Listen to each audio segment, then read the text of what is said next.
Hi everyone, today we are going to finish drawing our Audubon inspired birds on our final draft paper. And last week we drew the shape of our bird and got feedback from our friends, and then we changed it to make it more accurate, more like our photograph that we're looking at. And today we're going to be adding the details inside the bird, such as the feathers or any other textures that you might see inside of your bird.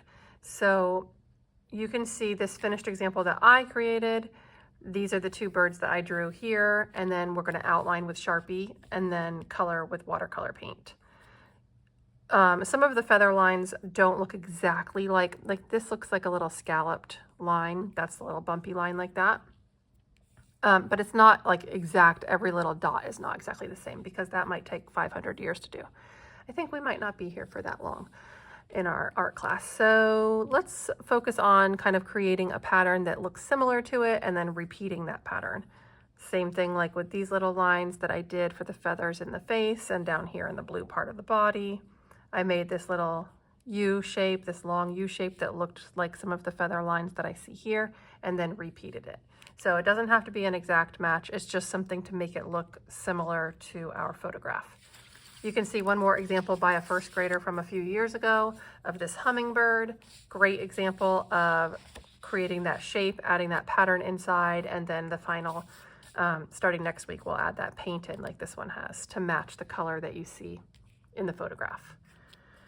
Today, I'm going to add the details inside my flamingo that I started last time. So you guys helped me figure out a few different things. Does anybody remember any of the things that we changed on my flamingo from last week? Raise your hand. Yeah, so I hear maybe some of the comments were that I made the head really crooked this way. I made the body coming out this way. I had to change it, and I had this leg at the bottom going straight instead of bending. And so those are the things that I changed. I erased it, right? We're not going to get a new paper today. You erase it and then you change it on your final draft paper. So today I'm looking at details inside of my flamingo to draw.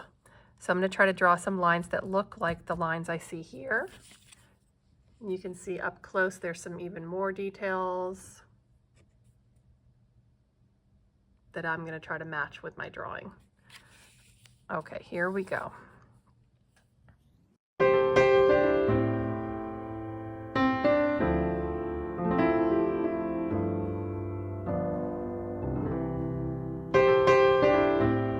Okay, so now I've finished drawing the details inside of the flamingo. If you have any suggestions for me for things that I might change to make it look a little bit closer to the details that you see here in the photograph, you can raise your hand. I'll go ahead and pause the video, raise your hand. We'll take a few suggestions now, and then we'll come back to it and change it.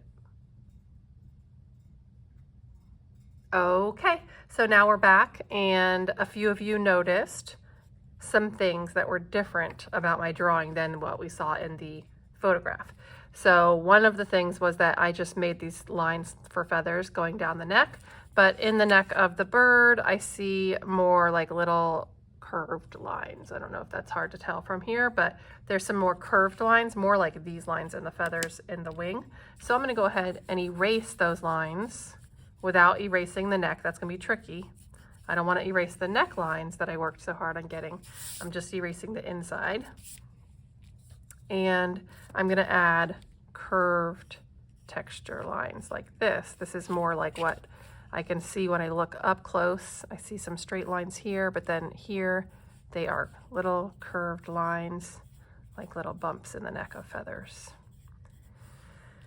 Okay, so I also heard that this maybe was a little bit too rushed and scribble. Instead of looking closely, I'm seeing lots of little lines in bigger, so these are more rounded, and these, if I trace it with my pencil, remember you can always trace that, air trace it, or even just on this laminated sheet, doesn't mark on it if I do it lightly, or I can do it with my finger and feel how that feels and then add that texture. So I'm going to erase these marks. I made them too quickly. I was kind of just rushing through it, trying to fill the space, but we don't want to do that. We're working really hard. We've worked so hard to get here this far, and let's make this final day of drawing count. Let's make it really intentional and focus So now I can add in these feathers that look more like this.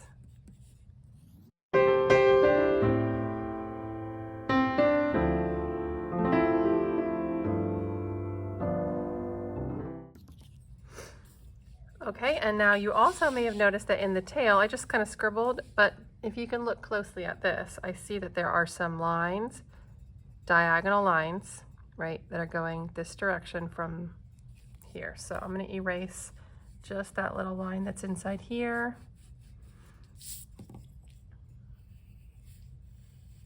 And I'm going to make these diagonals.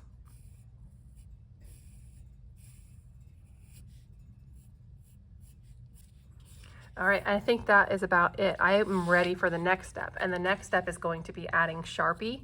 If you get done early today, you could start that step. Check in with me, make sure that you're ready for it, and then you can get an ultra fine point Sharpie that looks like this, the flat ones that have the really thin point to them. Now these are made out of this like really bendable, breakable point. So if you push down really hard, they're not actually going to work as well. You want to push lightly when you're tracing, but you're going to go ahead and trace all of your pencil lines just right on top, like this, all of the lines. And if it stops working, you could get a scrap paper, or this paper is thick enough that you could even go on the back. Maybe not, that's going through a little bit.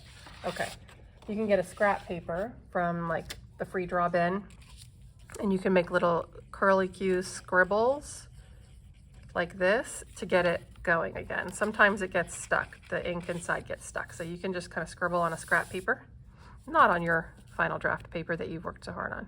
And then it should flow again. And remember, if you push down too hard, it's not going to draw as nicely, and it could even break it. So you want to just be very gentle when you're using the ultra fine point Sharpie, and you're going to trace over all of those pencil lines that you drew. That's if you finished early. So, okay, we're going to finish the shape if you didn't last time. Then you're going to add all the details that you can see inside of your bird, and then you're going to share it with your partners, and then come back and change things that you need to change to finish out the pattern.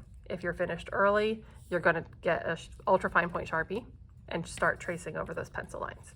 All right, I hope you have fun.